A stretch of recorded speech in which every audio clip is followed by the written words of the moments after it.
Hello বন্ধুরা, আমার বন্ধুর বাড়ির এই পায়রাগুলো আজকে শখ করাবো।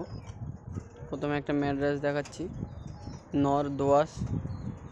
পায়রাটা দেখো, কালো দানা চোখের পায়রা আছে। পায়রাটা হেবি ভালো পায়রা, 6 ঘন্টার উপরে দম করা আছে পায়রাটা। এই যে এটা হচ্ছে নরের জোড়াটা, এটাও একই চোখের পায়রা, কালো দানা আছে চোখে।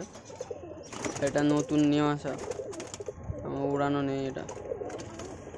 আর এটা আপলুক, এটাও নতুন আনা, ওরা কেমন কি এখনো চেক করা হয়নি। আর একটা দেখাবো পাকিস্তানি কামাগার।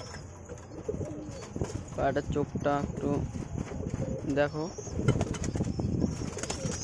এর জন্য একটা মাদি লাগবে।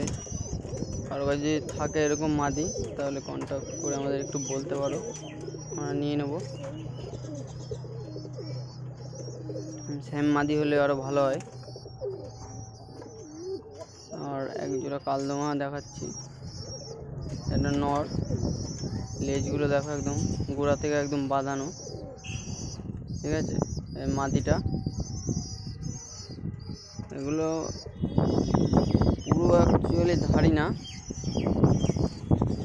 এখনো ডিম দেয়নি একবারও।